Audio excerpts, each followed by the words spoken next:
O Senhor esteja convosco. Ele está no meio de nós. Proclamação do Evangelho de Jesus Cristo segundo Marcos. Glória a vós, Senhor.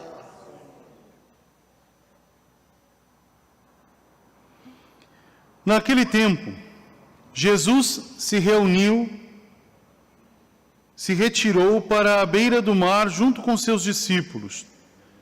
Muita gente da Galiléia o seguia, e também muita gente da Judéia, de Jerusalém, da Idumeia, do outro lado do Jordão, dos territórios de Tiro e Sidônia, foi até Jesus porque tinham ouvido falar de tudo o que ele fazia.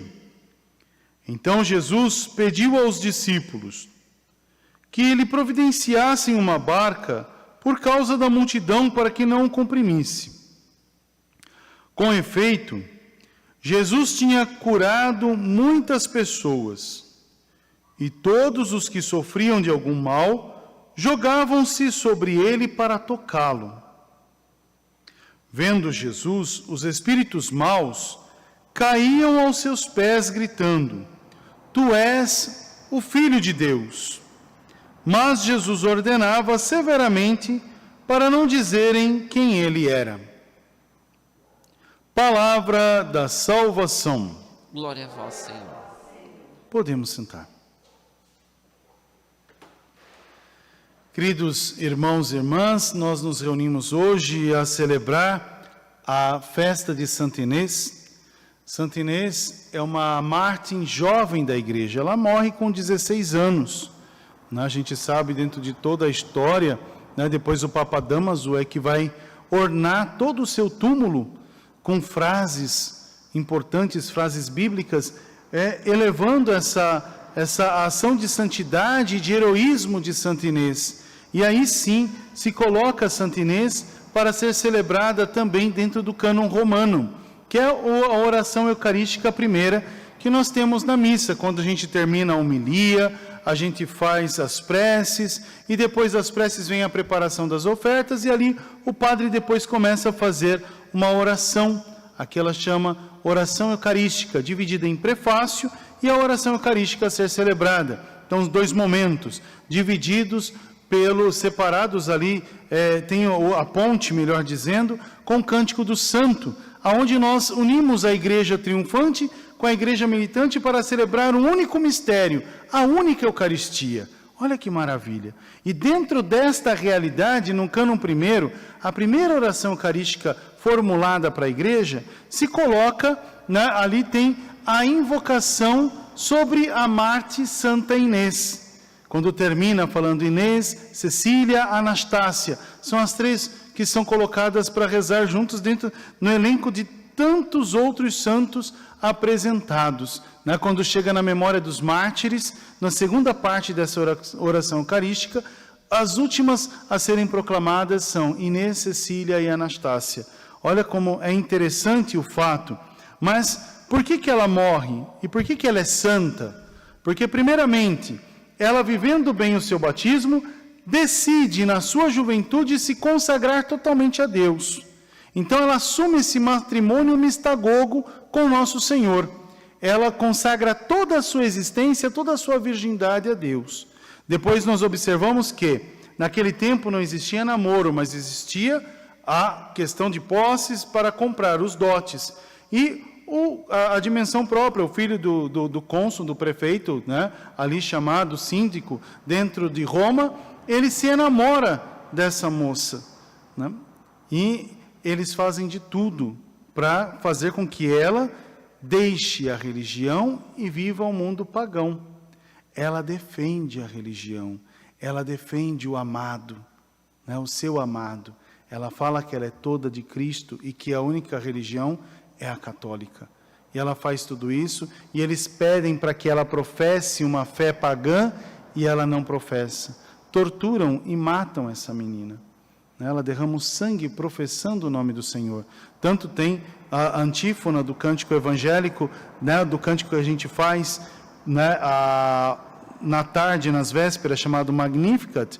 A antífona que é apresentada deste cântico, o cântico do Magnificat, fala que Inês levantou suas mãos para o céu e disse: agora que está próxima a minha entrada para Deus, a minha chegada ao Eterno, Senhor, não me abandone, mas me tenha em teus braços. Essa foi quase que a última frase que ela proclama antes da morte, né? Porque ela tinha a certeza da eternidade e a certeza do amado.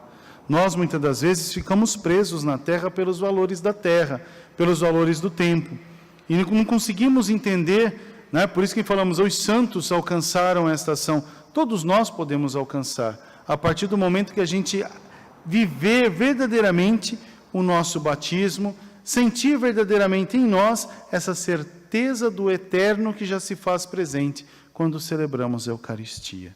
Olhando para essa dinâmica, nós encontramos a leitura do Evangelho de hoje.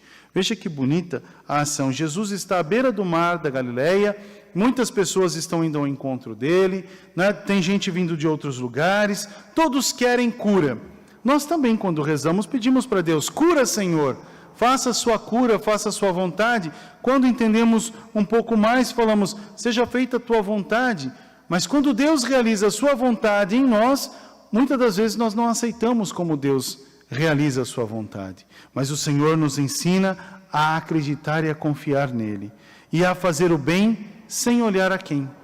Jesus curou a todos, não fez escolhas. Eu vou curar você porque você é do meu grupo, eu vou te libertar porque você é meu amigo. Não, Jesus amou a todos. O Senhor também nos convida a amar, a perdoar e a celebrar. Esse é o convite que Deus nos faz hoje, nesta noite. Ele que deixava que as pessoas viessem ao seu encontro para serem curadas. Ele também nos dá a graça hoje de deixar vir ao seu encontro também nós, para sermos curados. Mas qual é a minha enfermidade? Qual é a tua enfermidade?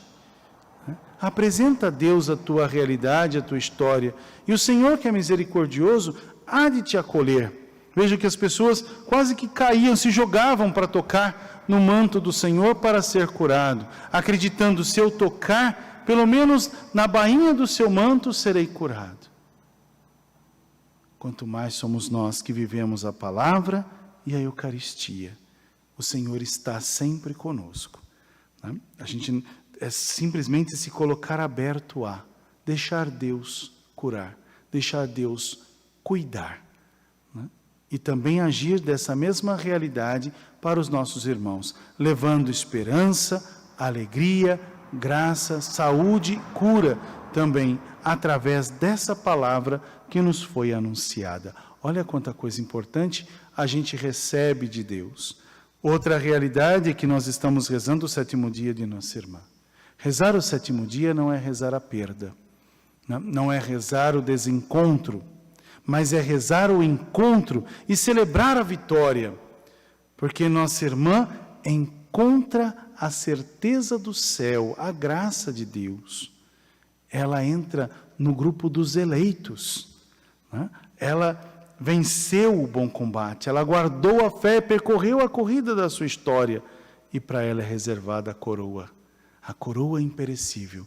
Por isso que o próprio Senhor, se nós mantermos as nossas lâmpadas acesas, quer dizer, se buscarmos viver verdadeiramente no Senhor, nós vamos escutar como nossa irmã escutou: tu fostes uma pessoa boa e fiel, vem para a alegria do teu Senhor. E ela prontamente foi. Venceu a doença, venceu a fadiga, venceu o tempo e alcançou em Deus a vitória. Nós também devemos de viver essa certeza e acreditar. Hoje, Santa Inês nos ajuda a entender que se amamos verdadeiramente nosso Senhor, não temos que temer. Se olharmos para a realidade da morte, não devemos temer a morte, porque a morte foi vencida na cruz. Nós temos que celebrar a certeza desta vitória. Nossa irmã é vitoriosa no Senhor. Louvado seja o nosso Senhor Jesus Cristo. Meus queridos